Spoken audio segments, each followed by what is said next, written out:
요한복음 17장 20절입니다. 인용한 성경은 한글 킹 제임스 성경입니다. 그러나 나는 이들만을 위하여 기도하는 것이 아니옵고 그들의 말을 통하여 나를 믿을 사람들도 위한 것이옵니다. 예수님의 기도가 마무리되는 부분입니다. 11절부터 주님께서는 주님에 의해서 구속받게 될 사람들을 위해서 그들을 지켜주실 것을 하나님 아버지께 기도드렸습니다. 그 다음으로는 기쁨이 충만케 해달라고 기도드렸습니다. 그리고 악에서 보호해 주시리라고 기도드렸습니다. 또한 그들을 아버지의 진리로 거룩하게 해달라고도 기도드렸습니다.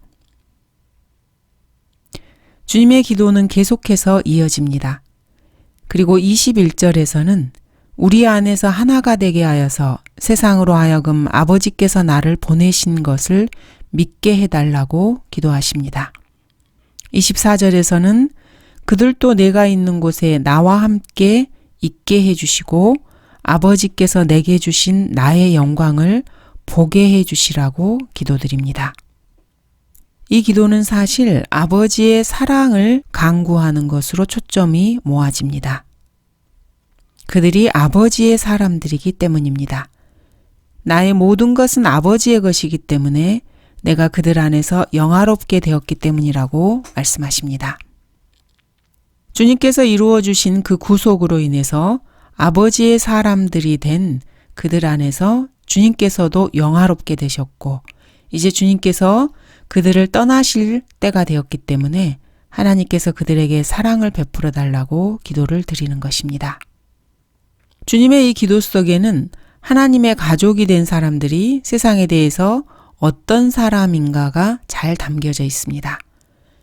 이들은 세상으로부터 그리스도께로 주어진 사람들이고 세상에 남아있긴 하지만 세상에 속하지 아니한 사람들이며 하나님께서 세상 악에서 보호해 주시는 사람들입니다.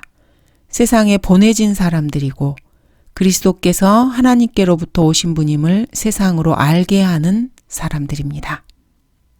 주님의 기도는 앞으로 그들의 말을 통하여 주 예수 그리스도를 믿을 사람들에게까지 다 포함되어 있습니다. 여러분이 지금 주 예수 그리스도를 믿고 주님께서 구주이신 것을 믿는다면은 주님이 이 요한복음 17장에서 하는 기도 역시 여러분 개인을 위한 기도에 적용될 수 있다는 것입니다. 주님의 기도는 사실 모든 그리스도인을 위한 기도입니다. 주님께서는 앞으로 구원받게 될 모든 성도들을 미리 내다보시면서 여기서 기도를 드리고 있는 것입니다. 지금이라도 아직 늦지 않았습니다. 여러분은 지금이라도 주 예수 그리스도를 믿고 그분을 여러분의 구주로 영접하시면 됩니다. 그러면 지금 여기서 주님께서 드리시는 이 모든 기도가 바로 여러분을 위한 기도인 것입니다. 예수 그리스도께서는 결코 세상을 위해서 기도하지 않으십니다. 예수님께서는 오직 구원받고 하나님의 자녀가 된 사람들을 위해서만 기도하십니다. 하나님의 자녀들만을 위해서 기도하시는데 주님께서는 하나님을 향한 그들의 사랑이나 순종보다는 이들의 믿음을 근거로 기도하십니다. 주님께서는 나를 믿을 사람들도 위한 것이라고 말씀하십니다. 여러분이 구원받고 하나님의 자녀가 된 뒤 주님께서 드리는 모든 기도가 여러분에게 은혜가 되는 것은 여러분의 믿음 때문입니다. 여러분의 믿음은 그분 안에 거하시는 아버지께서 하시는 말씀들, 아버지께서 내게 주신 그 말씀들을 그리스도께로부터 전해 듣고 그것을 영접한 사도들을 통해서 바로 여러분 개인에게까지 전해진 것입니다.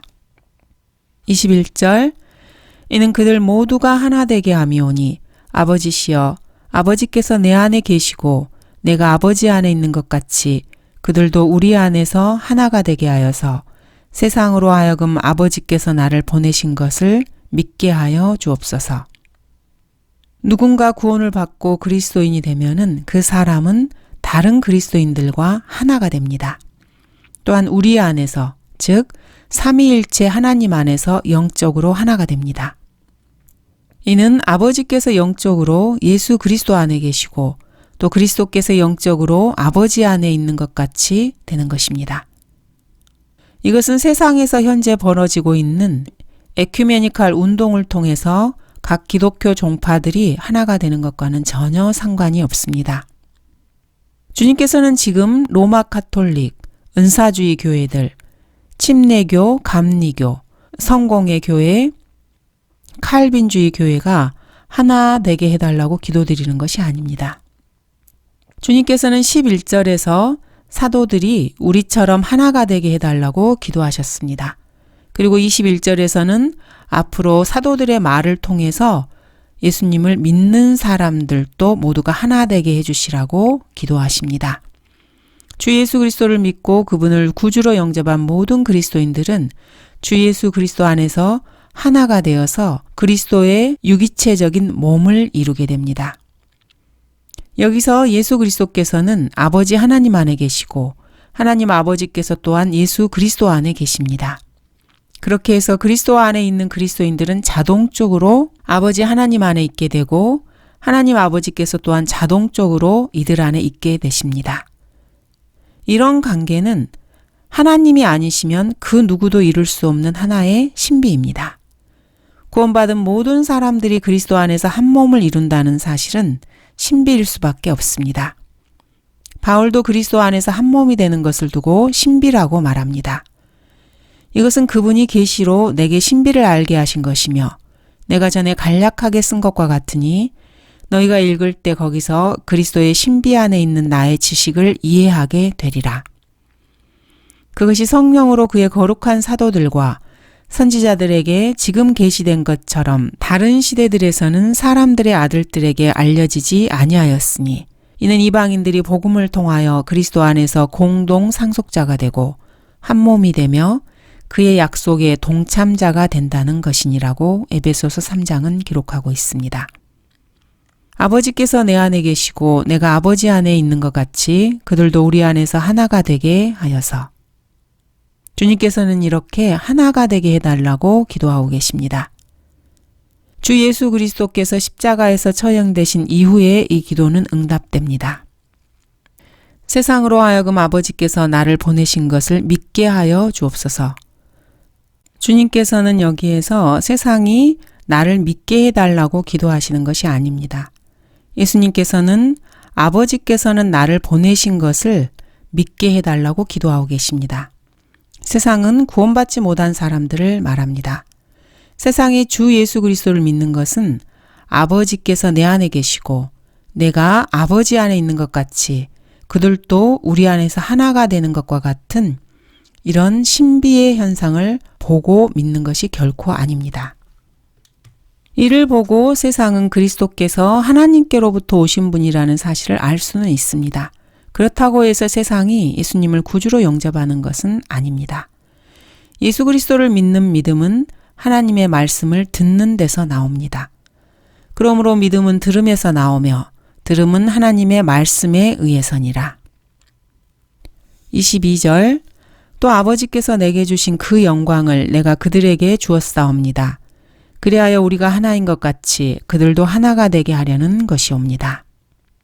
에큐메니칼 운동을 하는 자들은 이 구절을 아주 굳건하게 붙잡습니다. 21절과 함께 말입니다. 성경에서 하나됨이라는 말이 나오면은 이 사람들은 로마 카톨릭 교황을 정점으로 해서 그를 목자장 한 사람으로 두고 그 아래 모든 양들, 모든 그리스도인들이 하나의 양떼가 되어야 한다고 해석을 합니다. 그래서 목자장인 교황을 그리스도의 대리자라고 주장합니다. 그러나 방금 읽은 22절과 21절은 교회 통합과는 전혀 상관이 없는 말씀입니다. 교회 통합을 주장하는 자들은 장로교, 감리교, 침례교, 은사주의, 성결교, 여호와의 증인, 그리스도의 교회 이런 모든 교회 조직들을 로마 카톨릭 교황의 아래로 하나로 모으고자 합니다. 그러나 이 구절에서 하나됨이라는 것은 이렇게 끼리끼리 모여서 통합되는 것이 아니라 우리 안에서 하나가 되는 것을 말합니다. 즉 그리스도 안에서 하나님 안에서 하나됨입니다. 21절과 22절에서 드린 주 예수 그리스도의 기도는 이미 응답되었다는 것이 중요합니다. 이 기도가 아직도 성취되기를 기다리고 있는 것이 아닙니다. 고린도전서 12장은 이렇게 기록하고 있습니다. 유대인이나 이방인이나 종이나 자유인이나 한 성령에 의하여 우리 모두가 한 몸 안으로 침례를 받았으며 또 모두가 한 성령 안으로 마시게 되었느니라. 몸은 하나인데 많은 지체가 있고 한 몸 안에 지체는 많아도 모두 한 몸인 것처럼 그리스도께서도 그러하시니라. 그러나 이제 지체들은 많아도 한 몸이니라. 아주 분명합니다. 이제 너희는 그리스도의 몸이요 개별적으로는 그 지체들이라. 예수 그리스도께서는 이미 구원받은 사람 안에 들어와 계시고 구원받은 사람은 예수님 안에 들어가 있는 상태입니다. 그리스도께서는 하나님 안에 계시고 하나님께서는 그리스도 안에 계십니다. 구원받은 사람들 역시 하나님 안에 있고 하나님께서는 구원받은 사람들 안에 들어와 계십니다. 구원받은 성도들에게 이것은 이미 완성된 일입니다. 예수 그리스도께서는 자신과 하나님 그리고 그리스도인들과 하나가 되기를 기도하셨고 이 기도는 이미 그리스도의 부활 이후에 응답되었습니다. 또 아버지께서 내게 주신 그 영광을 내가 그들에게 주었사옵니다. 주님이 말씀하시는 영광은 어떤 영광입니까? 지금 주님께서 육신으로 입고 이 땅에 오셔서 맡으셨던 모든 사명을 완수하심으로써 얻게 된 그 영광을 말씀하고 계십니다. 이사야 53장에서 예언된 그 영광입니다. 그러므로 내가 위대한 자와 더불어 한 몫을 그에게 나누어 줄 것이며 이는 그가 자기의 혼을 부어 죽음에 이르게 하였으며 그가 많은 사람들의 죄를 지며 범죄자들을 위하여 중보를 하였음이라. 이 영광은 이 아들을 만물의 상속자로 세우신 그 영광을 말합니다. 이 영광을 주님께서는 자신을 믿는 사람들에게 나누어 드리고자 이 기도를 하신 것입니다. 의롭게 하신 이들을 또한 영화롭게 하셨습니다. 이 영광은 삼위일체 하나님의 제2신격으로서 아버지 하나님과 동등하신 분으로서의 그 본질적인 영광이 아닙니다. 빌립보서에서는 이 본질적인 영광을 이렇게 기록하고 있습니다. 하나님의 형체로 계심으로 하나님과 동등하게 되는 것을 탈취라 생각지 아니하셨으나 오히려 자신을 비워 종의 형체를 입으시고 사람들과 같이 되셨다고 말씀하십니다. 자신을 낮추시고 죽음에까지 순종하시면서 버리셨던 바로 그 영광, 요한복음 17장 5절에서 나를 영화롭게 하여 주옵소서라고 다시 돌려달라고 요구하셨던 그 영광이 아닙니다. 24절 아버지시여 내가 바라오니 아버지께서 내게 주신 그들도 내가 있는 곳에 나와 함께 있게 하셔서 그들로 아버지께서 내게 주신 나의 영광을 보게 하소서. 이는 아버지께서 세상의 기초가 놓이기 전부터 나를 사랑하셨기 때문이옵니다. 예수 그리스도께서는 구원받은 모든 사람들의 영광을 위해서 기도하십니다. 여러분이 구원받으면은 여러분은 죄 없는 몸을 입고 하나님께서 계신 하늘나라에 올라가서 창세기 1장 이전의 상태로 돌아가게 해달라고 주님께서 지금 기도하고 계십니다. 이 기도는 주님께서 십자가에 처형되신 후에 응답되었습니다. 주님께서는 지금 이것을 내가 바라오니 라고 말씀하십니다. 영어로는 I will입니다. 주님께서는 지금 구원받은 그리스도인들에게 이렇게 될지어다 라고 선포하는 것입니다. 구원받은 그리스도인들이 셋째 하늘로 끌려 올라가 예수 그리스도의 영광을 보게 되는 그곳에 있게 되면은 세상의 기초가 놓이기 전 그 상태로 돌아가는 것입니다. 그들도 내가 있는 곳에 나와 함께 있게 하셔서 나의 영광을 보게 하소서. 이 얼마나 완벽한 구원의 영원한 보장입니까? 여러분이 한번 구원받고 나서 그것을 잃어버릴 수도 있다고 생각한다면은 주님께서 계신 곳에 그분과 함께 있으면서 그분의 영광을 보게 해달라는 주님의 이 기도는 사실 여지없이 묵살되는 것입니다. 여러분이 구원받고 아버지께서 내게 해주신 그들 가운데 한 사람이 된다면은 여러분은 세상의 기초가 놓이기 전, 즉 창세기 1장 이전에 이미 예수 그리스도께 주어졌던 영광 중에 계신 그분의 모습을 보게 될 것입니다. 얼마나 장엄하고 놀라운 일입니까? 참으로 볼만한 장관이 될 것입니다. 우리는 이러한 모습을 감히 상상조차 할 수 없습니다. 창세기 1장 1절의 모습으로 가보지 못했기 때문입니다. 분명한 것은 이 우주 가운데 볼 수 있는 그 어떤 영광에도 비교할 수 없는 실로 엄청난 영광이 될 것입니다. 그리스도인이라면 반드시 그 영광을 보게 될 것입니다. 참으로 가슴 설레는 일입니다. 그들도 내가 있는 곳에 나와 함께 있게 하셔서 나의 영광을 보게 하소서. 주님이 드렸던 이 기도는 반드시 성취될 것입니다. 그리스도인이라면 이것을 반드시 확신해야만 합니다. 25절 오 의로우신 아버지시여 세상은 아버지를 몰랐지만 나는 아버지를 알았으며 또 이들은 아버지께서 나를 보내신 것을 알았사옵니다. 여러분이 구원받은 사람이라면은 주 예수 그리스도께서 하나님께로부터 보내심을 받은 분이라는 것을 분명하게 알 것입니다. 진실로 진실로 내가 너희에게 말하노니 내 말을 듣고 또 나를 보내신 분을 믿는 자는 영생을 얻고 정죄에 이르지 아니할 것이며 사망에서 생명으로 옮겨지느니라. 여러분이 구원받은 사람이라면은 즉 영생을 얻고 사망에서 생명으로 옮겨진 사람이라면은 여러분들은 예수 그리스도를 보내신 분이 하나님이신 것을 알고 믿고 있습니다. 26절 또한 나는 그들에게 아버지의 이름을 밝히 알게 하였으며 또 밝히 알게 하리니 이는 아버지께서 나를 사랑하신 그 사랑이 그들 안에 있게 하고 또 내가 그들 안에 있게 하려 함이니이다고 하시더라. 참으로 놀라운 말씀입니다. 아버지께서 독생자 예수 그리스도를 사랑하시는 그 어마어마한 사랑을 그리스도인 안에 있게 하시고 주님 자신께서 그리스도인 안에 계시다고 말씀하십니다. 여러분이 그리스도인이라면은 이러한 독생자를 사랑한 하나님의 사랑이 여러분 안에 있고 주님 자신이 여러분 안에 계십니다. 여러분이 그리스도인이라면 여러분 안에 예수 그리스도를 모시고 있습니다. 그러므로 천상에서의 여러분의 지인은 한 점의 죄도 없이 온전히 순종하는 아들, 바로 이 모습입니다. 지금 현재 이 땅에서 여러분의 상태가 그렇지 않을 수는 있습니다. 현재 지인은 하나님께서 여러분을 받아들이신 상태입니다. 여러분이 하나님께 받아들여진 상태라는 것은 예수 그리스도께서 그분을 받아들이신 것과 같습니다. 왜냐하면 그리스도인인 여러분은 그리스도 안에 들어가 있기 때문입니다.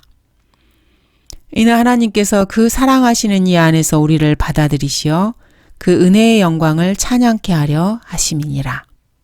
하나님께서 여러분을 받아들이셨다는 것이 어떤 것입니까? 하나님께서는 카인에게 내가 바르게 행하면 받아들여지지 않겠느냐라고 창세기 4장에서 말씀하셨습니다. 자, 그렇다면은 그리스도인인 여러분이 바르게 행동해서 하나님께 받아들여진 것입니까? 그렇지 않습니다. 하나님께서는 그 사랑하시는 이 안에서, 즉 주 예수 그리스도 안에서 여러분 그리스도인을 받아들이신 것입니다. 여러분이 예수 그리스도 안에 들어가 있기 때문에 여러분이 받아들여진 것입니다. 그러므로 하나님께서 여러분에게 하시는 말씀은 자신의 아들이신 주 예수 그리스도를 믿으라는 것, 이것 하나뿐입니다. 이것은 구원의 영원한 보장을 말하는 또 하나의 구절입니다. 그런데도 모든 현대판의 성서들이라는 것들은 이 구절을 완전히 엉터리로 망가뜨려 놓았습니다.